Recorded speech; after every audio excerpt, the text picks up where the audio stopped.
Good evening, everyone. Welcome to our show tonight. My name is Athena Morrow.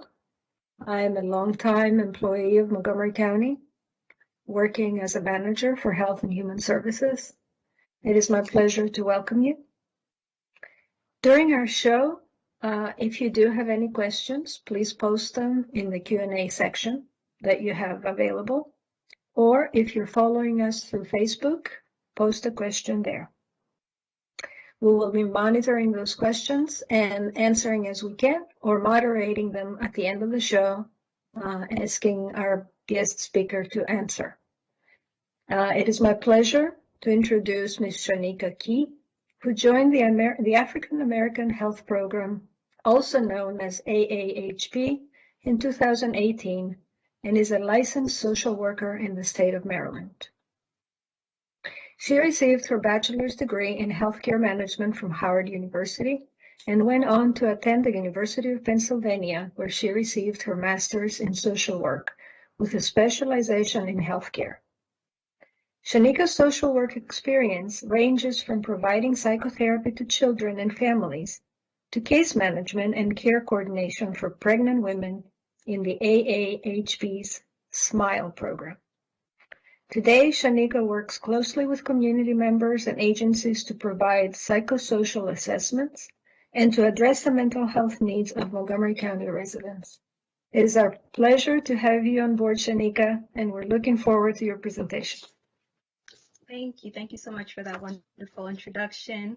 And I thank you all for having me be a part of today's panel discussion. I know it's been a very difficult time for all of us, so I think that this topic is very appropriate. Just given the climate of the world right now. As mentioned, we'll get to questions at the end. And just as a trigger warning to any viewers, we will be discussing things like suicide from a mental health lens, and resources will definitely be provided at the end of this presentation. So please stick around for more information. And without further ado, I think we can get started. Just as a brief background to my program, the African American Health Program, that I've been a part of for the last 3 years or so. However, AHP has been a part of DHHS for over 20 years now, and it was created to help reduce disparities in a variety of health areas, such as maternal and infant health, chronic disease, sexual health, oral health, and of course, mental health for Montgomery County residents. We tailor all of our services to anyone who identifies as Black. So that includes African Americans, African immigrants, Caribbeans, so basically anyone who descends from any of the Black racial groups in Africa. And this is because we know that these communities face some of the greatest health disparities just based on stats and data, and this includes disparities in mental health as well. So first, let's start with some basic definitions and distinctions between mental health and mental illness, because you'll hear me refer to both throughout the duration of this presentation. Mental health is defined as something that everyone has throughout their lifespan. It encompasses your psychological, emotional, and social well-being, and in turn influences how we all act, think, and interact with one another. Whereas mental illness is a behavioral or mental pattern that causes significant distress or impairment in your personal functioning. So when you hear me kind of use those words throughout this presentation, just keep those definitions in mind. And why is this important? Well, there's an increased incidence of psychological difficulties in the Black community. We know that Black people suffer from an increased rate of things like anxiety and depression, and things especially like depression increase the risk for many types of physical health problems, which again, we're at greater disparities with. So that includes things like type 2 diabetes, heart disease, stroke, and suicide. And this comes from a variety of reasons. So it's related to lack of access to appropriate and culturally responsive care. So just because the care is available doesn't mean it's necessarily appropriate for all groups. Also prejudice and racism in the daily lives of some Black people, and then the historical trauma that brings as well, that gets carried over into the way we raise our families, into our health choices and decisions, etc. And keep in mind that the intersection of these things, of racism, classism, and health inequity, all lead to poor health outcomes. So again, this is why AHP was created. This is why we do what we do in the community, so that we can live longer, healthier lives with more quality.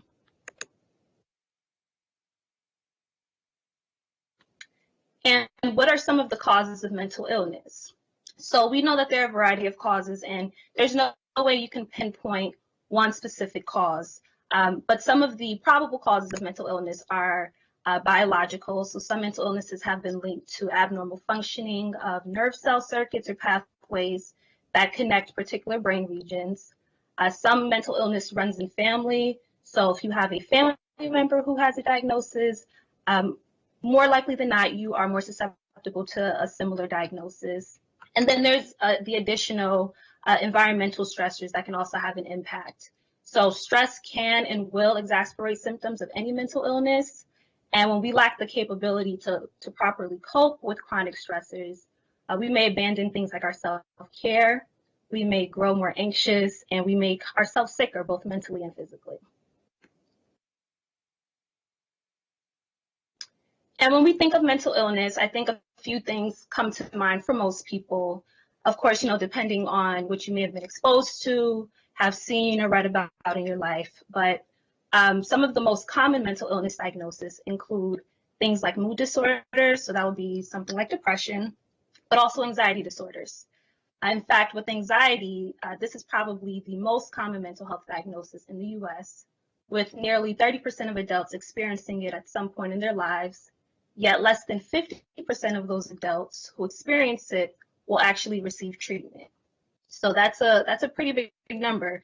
Less than half of the people who are experiencing anxiety symptoms actually get the help that they need to treat it. And again, this isn't to say that feeling anxious or feeling overwhelmed or stressed is unusual. So everyone experiences stress and anxiety at one time or another. And the difference between the two, between stress and anxiety, well, stress is a response to a threat in a situation, and it usually passes, is very brief for the most part.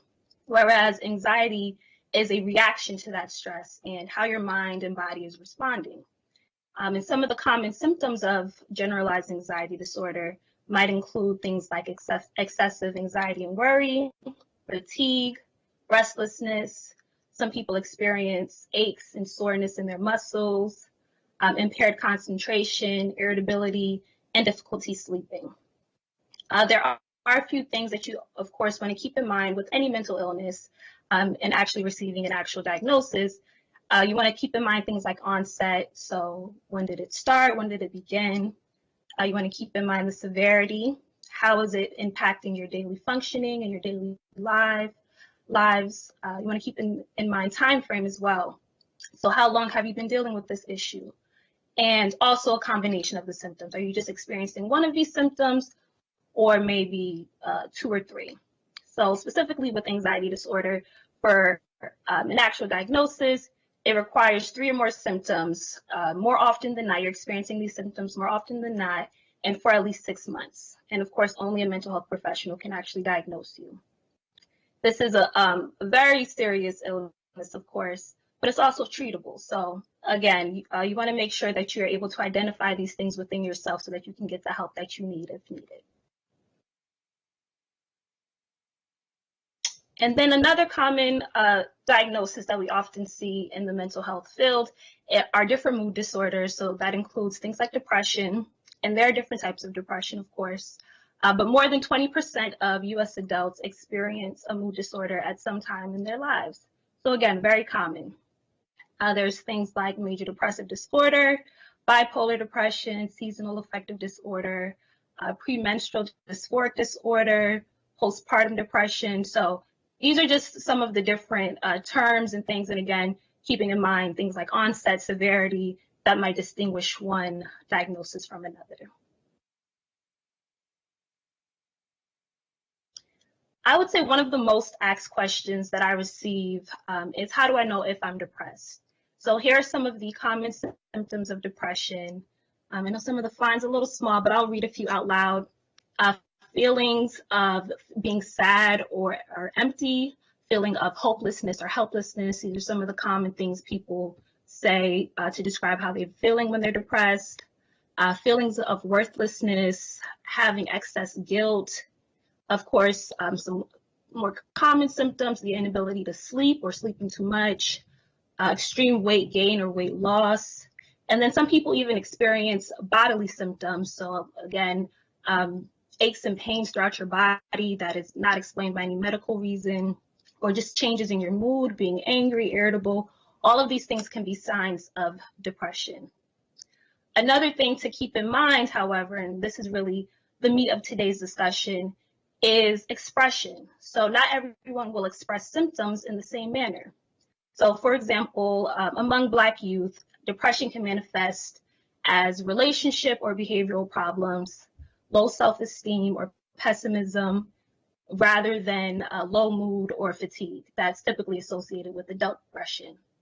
Now, consider if these kids are not being flagged for depression, or these symptoms aren't being recognized, and instead they're being punished or marked as problematic. Then they go overlooked and they're untreated, and they kind of fall through the cracks and suffer in silence. So it's important that we are able to recognize how different groups and different populations might experience mental illness. And it's important because, unfortunately, youth who have been diagnosed with depression are much more likely to commit suicide compared to their peers. And many of the warning signs are often the same or overlapping. So we definitely want to be able to, again, recognize and identify some of these concerns ahead of time. Depression and anxiety and other mental health disorders are extremely common, and there should be no shame in seeking help. Mental illness is not a trend, something you can snap out of, a choice, attention seeking, an excuse, and it's not always visible. So these are some of the assumptions that people make in regard to people with mental illness. These are some of the shameful things people say to those who are experiencing mental illness. And again, we're here to reassure you that having a mental illness is none of these things, and it should be treated with the same care as any other disease. And who can have a mental illness? Absolutely anyone can have a mental illness. And these are just some quick stats and facts for you all. More than 50% of people will be diagnosed with a mental illness or disorder at some point in their lifetime. And that includes 1 in 5 Americans who will experience a mental illness in any given year.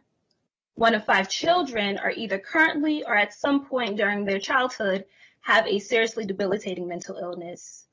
And lastly, 1 in 25 Americans live with a serious mental illness such as schizophrenia, bipolar disorder, or major depression. So if mental illness is so common, why is it such a taboo topic for some communities? Well, a lot of this has to do with stigma. And stigma is a big reason why many people belonging to a minority group do not receive the treatment that they need. Social stigma is characterized by prejudiced attitudes and discriminating behavior directed towards individuals with mental health problems as a result of any type of mental illness diagnosis or psychiatric label that they may have been given. Whereas perceived stigma is the internalization by the mental health sufferer of the perceptions of discrimination. And the perceived stigma can significantly affect the feelings of shame and lead to poor treatment outcomes. So if you are a loved one to someone who might be suffering with a mental illness, you might not feel like some of the things you say or do are stigmatizing. However, if that person is perceiving it as stigmatizing, then it can have the same effect, and it can have the same impact or be present as the same barrier for proper treatment, because they feel isolated or they feel alone or they feel shameful about their illness. So discussions like this and forums like this are especially important to bring this topic to the forefront and to let people know that, you know, we're in the process of gaining education and we want to know more and we're interested in knowing more. So it's important that we hold these conversations with our family and loved ones as well. People of color, particularly African Americans, feel the stigma more keenly. In a race-conscious society, some don't want to be perceived as having yet another deficit.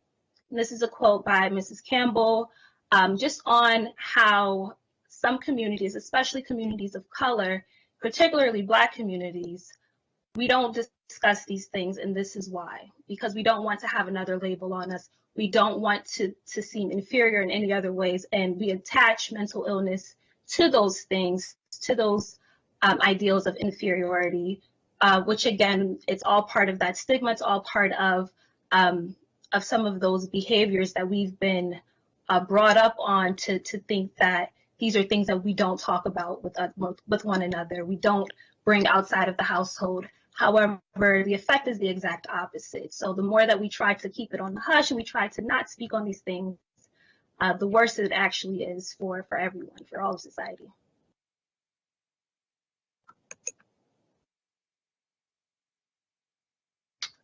So representation and expression of illness, particularly with mental illness, vary from culture to culture.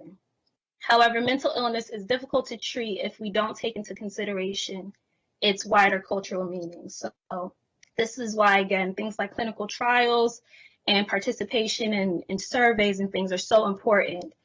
So for instance, when we use scales to do mental health screenings to help determine risk factors for things like depression and anxiety, we're using them widely. We're using the same scale for everyone. However, these scales were developed primarily to assess depression among white adults. So it's not fully validated as a screening tool in other groups such as Black children or Black youth. Again, take into account the wider cultural meaning and what does this mean for our community. And it's hard for some people to describe depressive symptoms when maybe in their native language there isn't even a word for depression. And we've seen that with our own program and trying to get screenings done in different immigrant communities and different neighborhoods around Montgomery County. And some people, they have a hard time processing the questions that they're being asked because it's either the terminology being used, the language being used, it's not something that is used within their day-to-day, in their day-to-day household. So we've seen that some people will turn away or shy away from even participating in the screenings because of some of those things. So it's important that we're able to tailor some of our discussions and things like our screenings and mental health education to really reflect the wording and the terms and the phrases that are familiar with whoever it is that we are providing the information to.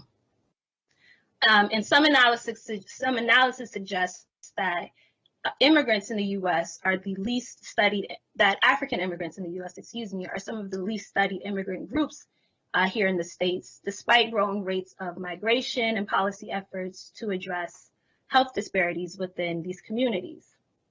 And although African healthcare experiences and needs are unique, they are often included in the Black or African American category, which can be a little bit confusing because we know that culturally speaking, some of these groups are very different. We know that here within the Washington metro area, which includes Montgomery County, there's a large East African and West African population.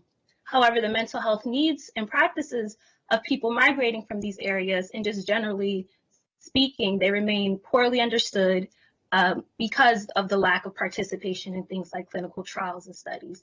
But what we do know is that culture, religion, and spirituality are key contributors to mental health experiences of some of these groups. And some key barriers that have been expressed are the lack of culturally competent healthcare, distrust in the healthcare system, and the complexity of the U.S. healthcare system. It's hard for a lot of us to keep up with, these ever-changing rules and regulations that we see in healthcare and with insurance. Also, we have the lack of insurance for many people, especially immigrant populations, the high cost of care that's attached to mental health care, and then, of course, language barriers were also identified. Some of the least likely people to utilize mental health care are men, are those who are uninsured, and are those who are undocumented. But again, there are resources specifically for these groups of people. There are resources specific to men, specific to Black men. There are resources for those who don't have insurance. There are often pro bono counselors available. A lot of agencies even offer, limited pro bono services. And then for those who are undocumented, they can receive those same services as well. And studies also show the importance of social support among Black groups, whether from Africa or here in the States, African Americans. We'll get into the importance of social groups a little bit further on in the presentation.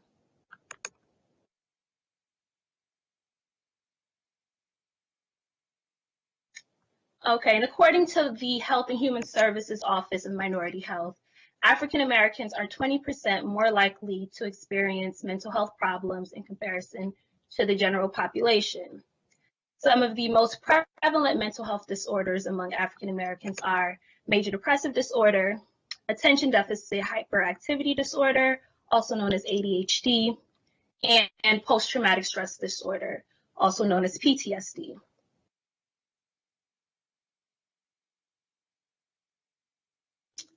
Now, currently, a big discussion in mental health are especially among youth, are the discussions around adverse childhood experiences, also known as ACEs, ACE. ACEs can include violence, abuse, and growing up in a family with mental health or substance use problems. And toxic stress from ACEs have been shown to have the capability to change brain development and to affect how the body responds to stress. Now, these events are then potentially linked to things like chronic health problems, mental illness, and substance misuse in adulthood. Adverse childhood experiences can affect absolutely anyone and anywhere. However, again, they are disproportionately impacting Black people. So this may be related to direct linkages to historical systemic oppression, in addition to personal and intergenerational trauma exposure. However, it can't be single-handedly contributed to any one cause and why it's disproportionately affecting our communities. But we do know that our risk for experiencing an adverse childhood experience is higher in comparison to other groups.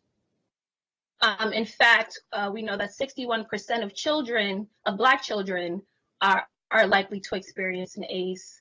51% of Hispanic children are likely to experience at least one ACE, and 40% of white children. So again, rates are much higher in the Black community. In addition to the increased risk for exposure to ACEs, Black people are also more likely to experience a mental health risk factor such as homelessness. So although we are only about 13% of the general population, we make up 40% of the homeless population, in addition to exposure to violence. So we are more likely to experience a violent event, whether in our childhood or adulthood, and that alone increases our risk for PTSD by over 25%. And then just some additional high-risk groups for people who are more likely to score on the ACE scale are people with low incomes and limited education, people in the foster care system, and those who identify as part of the LGBTQ plus community or questioning their gender or sexuality. So keep all of those things in mind. If you do identify as Black African American, and then you also identify as part of any of the other high-risk groups, then you definitely want to be mindful of your mental health. How are things affecting you? How are things affecting your functioning? How's your mental health affecting your functioning? And do you need to speak to someone about any of these things that might be impacting you? So as you can imagine, all of this can be very stressful for the Black community when we hear, stats like that, and we hear data that continuously says that, we're at higher risk for all of these negative outcomes. And again, there are various sources of stress in correlation with our mental health, including but not limited to circumstances surrounding racism in the healthcare system specifically. So many times our mental illness gets treated as criminal, and we are faced with sentences as opposed to treatment, which is also linked to higher rates of misdiagnosis for Black people by mental health professionals. For instance, our depressive or anxious symptoms are often labeled as having issues with authority or being defiant or being overly hyper, and then we get, that our children see diagnoses of ADHD. And those are just some examples I'm throwing out there, but it's a variety of things that can be misconstrued or misunderstood, really, and then we receive misdiagnosis or improper treatment in the long run. Also, we have the stigma that's attached to entering into the mental health system. Well, that actually prevents us from entering into the mental health system oftentimes, or prevents us from talking about some of our stressors and things that we're experiencing. And additionally, for Black immigrants, many may experience concerns with cultural or social adjustment, and then again, an additional source of stress. So moving over to the States, you might experience loss of identity, language issues, cultural barriers or social issues, religious differences, etc. So all of these can be compounding and can be very difficult to manage, and again, can amplify any symptoms that you may have been experiencing or can trigger some symptoms, and then, can kind of lead to poorer health outcomes in the long run if not addressed properly. And what is the impact of stress on our mind and our bodies? So our bodies are designed to kind of respond to stress and ride what's referred to as a stress curve. So it's kind of like a bell curve. And you reach a peak. And once you reach that heightened point, that's when, you decide how you want to address that stressor, whether you're going to, you might often hear it referred to as fight or flight. So whether you're going to fight, flight, or kind of adapt to the stressor, whatever stressor you're experiencing. But eventually you go into that recovery phase. However, when we're exposed to any of these stressors chronically and we remain at the peak for far too long without any type of resolution, that's when we become more prone to burnout, poor health outcomes, and poor mental health outcomes. So again, we have to figure out ways to kind of learn to manage our stress better and learn to manage what's on our plate so that we can take care of our bodies properly. Now, as your emotional response when we're under chronic stress, we're more likely to perceive our quality of life as low. And when we perceive our quality of life as low, we become prone to disorders such as depression and anxiety and other mood disorders, which again increase our risk for things like suicide and self-injurious behavior. Just a few facts here that I wanted to share with you all. Stress can also contribute to adverse birth outcomes, such as low birth weights or premature births, which again are disproportionate in the Black community. Adult Blacks living below the poverty line are 2 to 3 times more likely to report serious psychological distress than those living above poverty. And African Americans have been impacted greatly by things like hypertension and diabetes due to chronic stress, resulting from various reasons, including discrimination. And then again, these chronic illnesses can further propel mental illnesses such as depression or anxiety.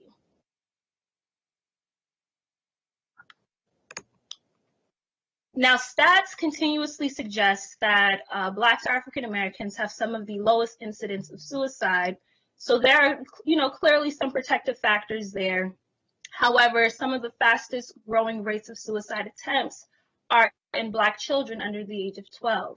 So white youth still die by suicide at higher rates, but the rate of Black youth suicide is increasing faster than any other racial group in America. Black children under the age of 13 are twice as likely to die by suicide compared to others in the same age group. And that's kind of what this chart is reflecting here. It's reflecting some of the changes that studies have seen between the years of 1991 to 2017, where injuries from attempted suicides increased by 122% for Black boys during this time period. And again, we're seeing that these things are happening rather quickly over the last decade or so. So it brings to mind, why are these things happening and what can be done? A few years back, the Black Caucus, they deemed the Congressional Black Caucus, deemed Black suicide as a health crisis because we see these rates growing so quickly, so fast within all communities. However, again, between Black youth, Black boys and Black girls, the rates are growing faster than we can ever imagine. So we'll get into maybe some of the sources, some of the considered sources, and other contributing factors in just a few slides. So there's rarely a single thing, just one single that drives anyone to attempt suicide, but we do know that COVID-related circumstances and race-related trauma worsen the issue for many. But again, there's no one cause that can help to explain the increase in suicides among Black youth. And what we do know is that suicide is just the tip of the iceberg. So there's so many challenging conditions that lead up to that. Within just this last year alone, we take things like extreme depression, isolation, grief over the loss of loved ones, and then you add in the increased reports of things like child abuse and neglect, domestic violence in the home, things that the child may not have been as exposed to while they were maybe at school or in after-school activities. Now they're kind of seeing everything on the full front while we're in quarantine and everyone's stuck inside for most of their day.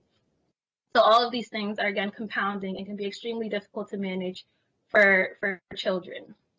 We see things like the vicarious trauma that a lot of children are experiencing due to police violence, and the videos and clips that we see on a loop on the news. Any channel we turn on, any website that we go on online, our children are being exposed to these things on a loop, and we don't even have the full capacity to stop it, to limit it, or to monitor it 100% of the time.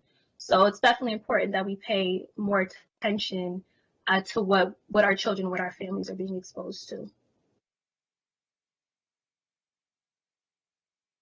And then we have some other contributing factors, as I mentioned previously. So I put at the top of the list here guns, but that includes any weapon really. However, owning a gun doesn't increase suicidality, but it can increase suicide risk for anyone who has access to that weapon by up to 3 times. So suicide crises are often short-lived and impulsive decisions, and most of those decisions are actually made within an hour of actually committing the act of self-harm.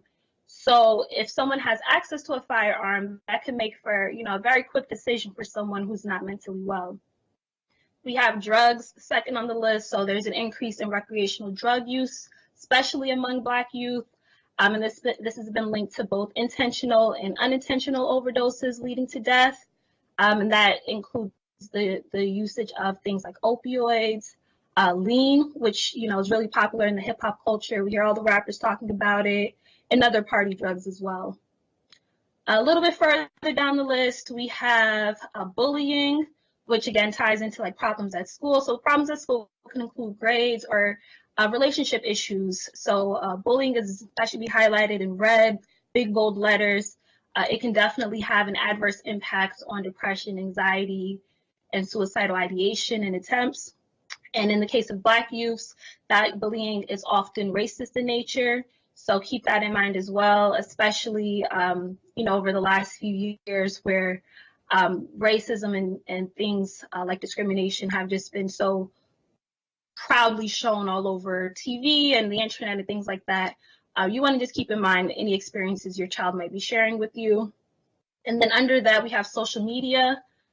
Most of these incidents are actually occurring online, and it's especially problematic during the pandemic when many people, especially young people, are living their lives behind a screen, so on their phones, on their computers all day, with little reprieve available for those who might be facing things like cyberbullying. And then authority figures like parents and teachers, again, we're not always in the loop on what's going on these sites, so we're less likely to notice it and pick up on it. We have other things like relationship changes and conflicts, self-medicating, mental health or substance use concerns, and then exposure to suicidal behavior of others as well. Just to kind of loop back to social media, there was one thing I wanted to mention on that. Unfortunately, young girls tend to be more susceptible than boys to mental health issues related to social media use and cyberbullying. And for children of color, the internet, again, can be a traumatic place. When our bodies are constantly over-sexualized in the media or told to be one way or another, we're seeing that this is having a larger impact on the quality of life of young girls in comparison to boys. So that's just another thing we want to keep in mind moving forward. Okay, some signs and symptoms that are common in youth who might be experiencing a mental health crisis. We have interpersonal or behavioral problems. So again, issues with the relationships, acting out in school. You want to make sure that you keep a good rapport with teachers and counselors and things like that, people that our children are interfacing with on a day-to-day. Expressions of low self-esteem. It's also a big red flag. Adolescence and teenage years, it's a transitional period. So, everyone kind of goes through moodiness and maybe feeling one way or another about themselves. But again, you need to, it's important to be in tune with our children and to know what's normal or common behavior and what might be a little bit further from your child or your young adult's baseline. So low self-esteem, pessimism, medically unexplained physical pains is a big one. Talking or writing about suicide is another big one. It's very common, especially amongst youth. Withdrawals from social contact, engaging in risky or self-destructive behavior, and giving away possessions. So these are all big red flags for suicidal ideation or plans to end for someone's plans to end their life, in combination again with some of the depressive symptoms that we discussed earlier.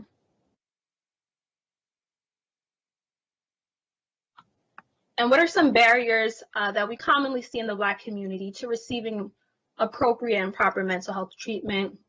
So a lot of people, they bring into play their values and beliefs, and then also religion. So a lot of people see mental illness as a character deficit or a personal deficit and not necessarily an illness. So we have to begin to reshape the way that we approach this type of disease. Religion, a lot of people turn to their spiritual leaders as opposed to a mental health professional, which again is very, it's good. It's a protective factor. Most agencies are beginning to take this psychosocial spiritual approach to mental illness.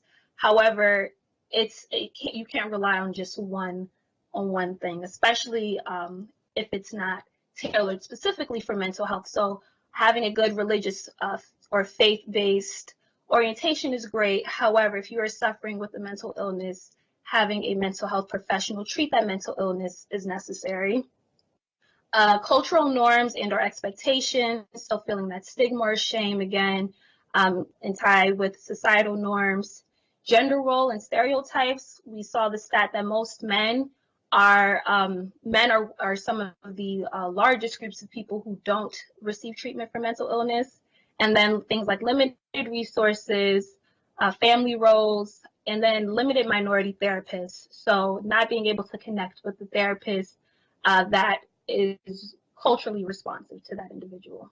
So these are all barriers to why people tend to stray away from professional help and attempt to treat, whatever psychological impairment that they may be experiencing. They try to treat it on their own.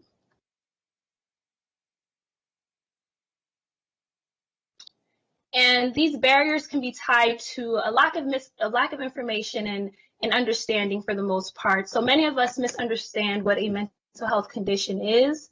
And again, we don't tend to talk about this topic openly, which is why I think that it's so amazing and great that we have this platform to do that. And we should definitely share the wealth of information that we have.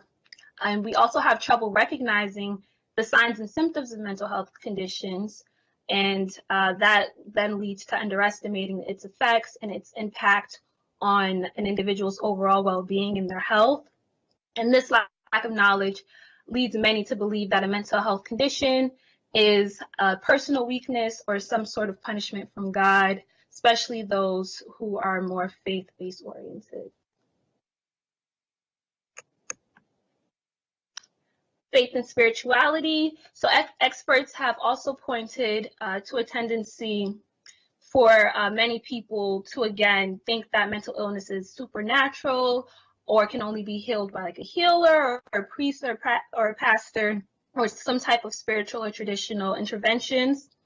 Families of the mentally ill often turn to counsel from these leaders in their faith-based organizations as opposed to medications or therapies, again, because of some of the barriers that we discussed earlier And I just want to really highlight that this is not an effective way to treat mental health in its entirety. And this can also be tied back to the lack of information. So the more educated that we are on the topic, the more educated that we are in the resources and interventions that are available, the more likely that we're able to properly treat some of the experiences that we might be having. In a 2015 study from the American Psychological Association found that more than 80% of psychologists were white Americans. And for some people, that's not an issue at all. It's not a barrier for them to seek treatment. But for others, especially those who are foreign-born, some studies show that it makes it difficult to seek, locate, and especially to maintain treatment. So one of the biggest requests that we get from community residents and members is, can you help find me a therapist that looks like me and understands me? And typically, they're speaking from a cultural standpoint. And it's very difficult to find therapists to meet everyone's needs, but we try to maintain a list of some reliable resources that can properly connect people to the type of treatment that they prefer, because it is important. We do understand that can mean receiving treatment or not receiving treatment for some people. Then we have provider bias and inequality of care. So there's some conscious or unconscious bias from some providers, and lack of cultural competency that is often experienced by many people in the mental health field results in misdiagnosis, results in prescription errors and poor quality of care for many Black people. And some studies even indicate that African Americans, they metabolize many medications more slowly in comparison to the general population, yet are more likely to receive higher dosages. So again, this brings back into play the importance of participating in clinical trials and things, so we know how it affects our bodies, it affects us, so we can be better represented in some of these studies and receive proper diagnosis and proper medication dosages. And then again, only about 2% of the APA members and associates identify as African American. So that's very, very low percentage. And again, makes it very, very hard to kind of match people on a cultural standpoint with the proper care that they might be requesting. So what is next? What does this mean for our community? And what's the recommended approach that we take to address the mental health issues in the Black community? So we definitely have to take a different approach to mental wellness. Suicide risk can be lessened through a combination of regular social, emotional, and psychological support. So a combination of these things can definitely have an impact on suicide risk. However, prevention requires a better understanding of the risk factors that precede it. So we need to know what leads up to that. We talked about suicide being just the tip of the iceberg. So what is the glacier that is underneath? We need to better understand that. And again, having these discussions is the only way to do that.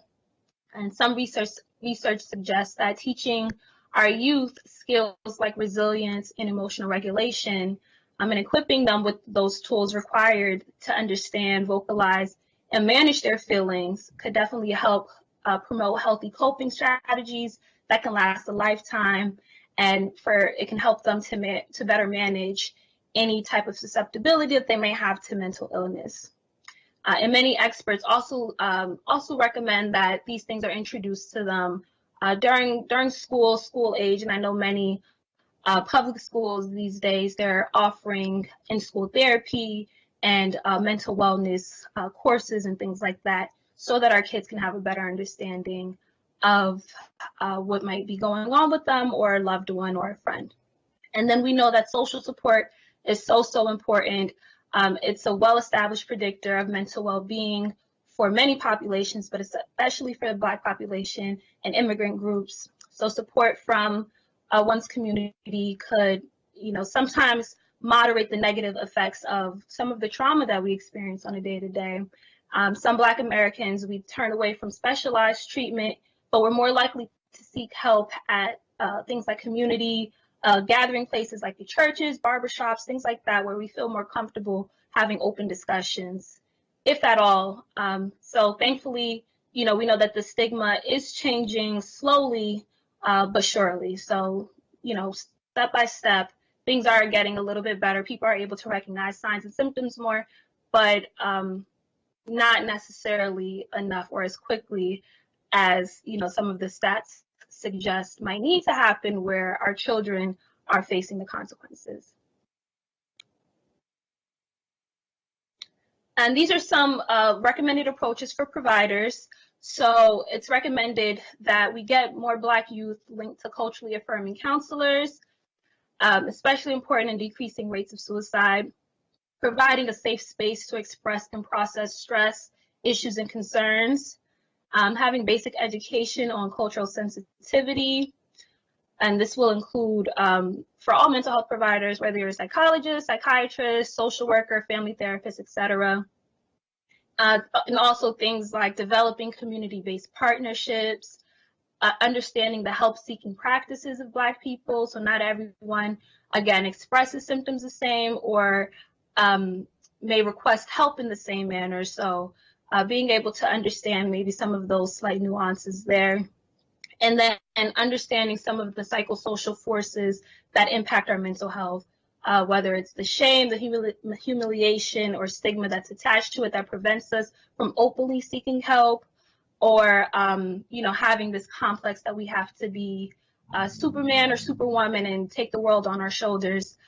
It's definitely important that we're able to see through that in certain situations, and to understand when someone is really reaching out for support. Then we have some recommended approaches for loved ones, learning to practice acceptance and tolerance of your loved one's lifestyle choice, of their identity, of different ways of thinking. So as long as your loved one is safe and not disruptive, their choices aren't disruptive to themselves or others, then bring that to the forefront. As long as they are happy and they're healthy, definitely learn to work with that and learn to accept people, because a lot of people kind of spiral into mental health crisis because they don't feel that connection, especially from loved ones. You want to discourage things like isolation, especially for anyone who might be having a crisis. Isolation can, for some, amplify depressive symptoms, and especially for teens. So any teen who is expressing suicide ideation or any type of thoughts of self-harm, things like that, they shouldn't be left alone, and they should be definitely be recommended for evaluation right away and connected with a professional. We want to monitor and have open, non-judgmental discussions about things like mental health, about things like social media. So gather your loved one's views and thoughts on what's happening behind the screen, what's happening online. Encourage healthy habits, physical activity. Everyone's encouraged to get at least 30 minutes of some type of physical activity a day. Encourage creativity, a balanced diet, and a balanced lifestyle in general. And then, again, paying attention to some of the signs and symptoms that we discussed earlier. Take every threat of suicide seriously and connect with a mental health professional right away.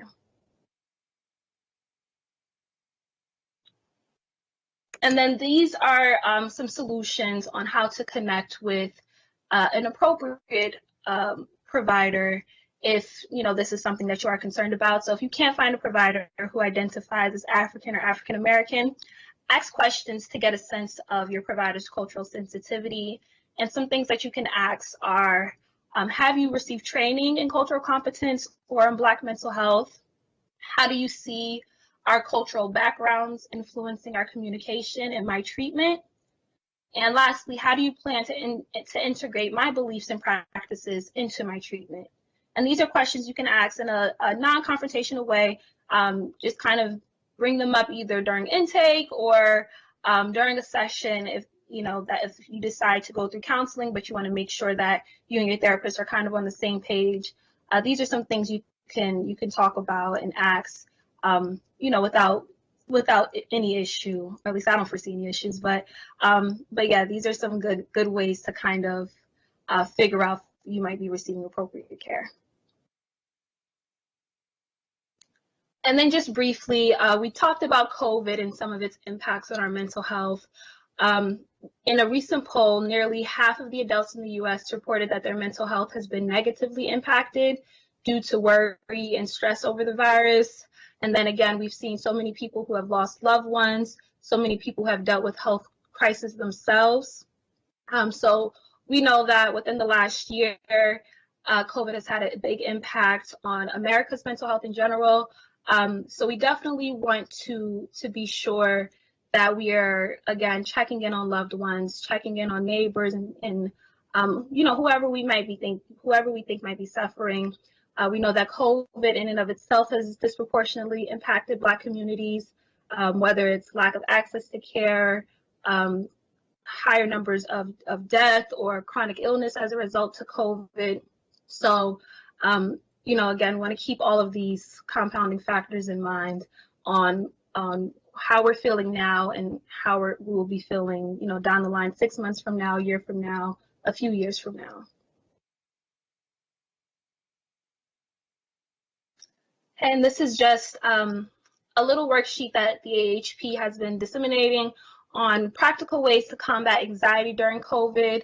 A lot of people have had anxious feelings, again, over the stress and worry of some of the things like quarantine or job loss, etc.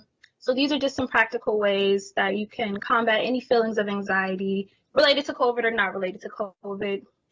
Limit news consumption.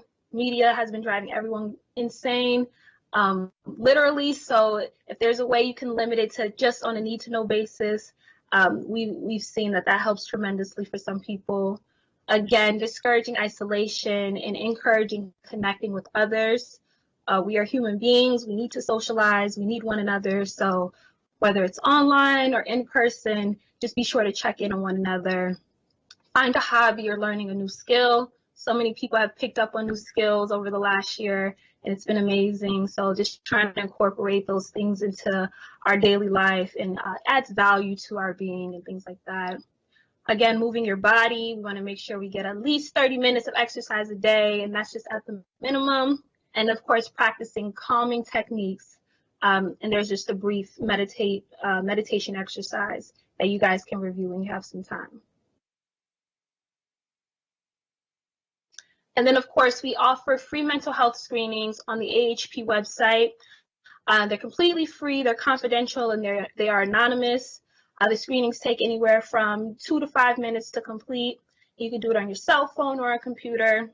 And you just go to screening.mentalhealthscreening.org/AAHP Montgomery, and you can see the list of screenings that are offered there.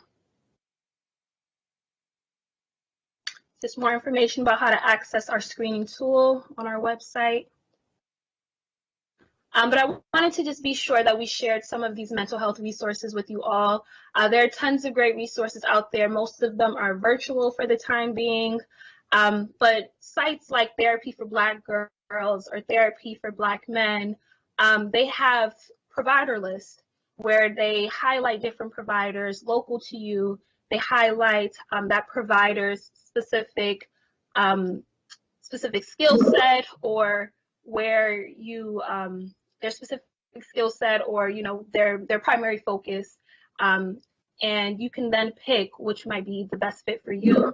There are other websites like the Open Path Collective that offer reduced cost therapy for those who might not be insured, and you can just type some of these names into Google and their websites will come up probably as the first link there. And of course, we have information on the National Suicide Hotline and NAMI, which has a local office here. I believe it's in Rockville, and that's the National Alliance on Mental Illness, which also offers free support groups. And these are just some of the links, direct links here for some of the websites that I just discussed.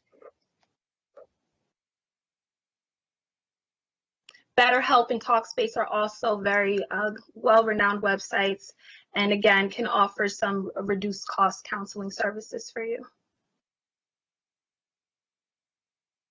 And then here's the number for the National Suicide Hotline, 1-800-273-8255.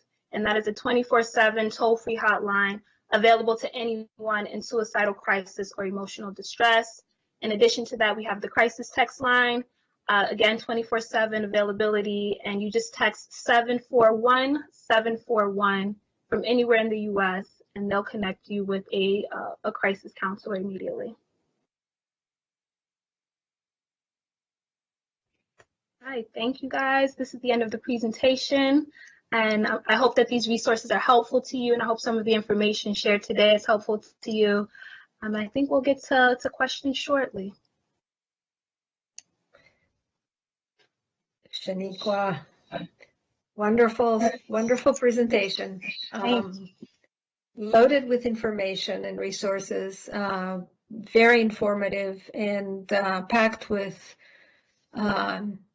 information that hopefully can help families to help their loved ones, help people to identify issues and not hold back from reaching out to get the help that they need.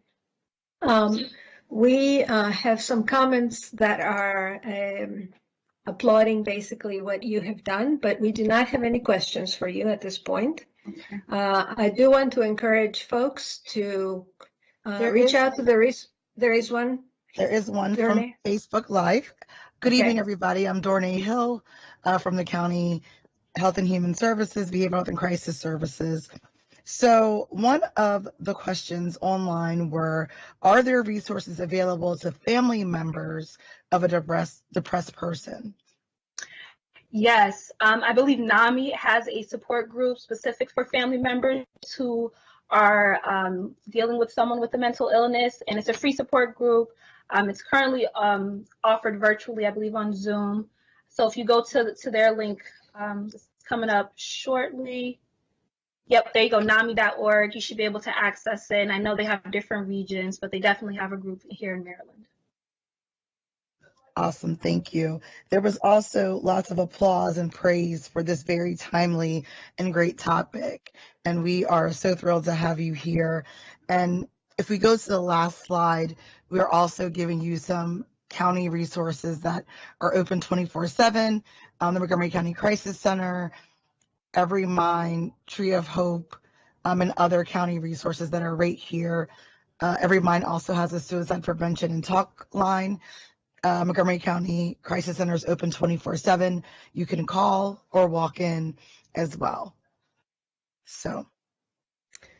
Thank you, Dornay, and thank you so much. I really appreciated your help, Shaniqua, and thank you for joining us. Good night, everyone. Thank you for having me. Good night, everyone. Good night, everyone. Bye.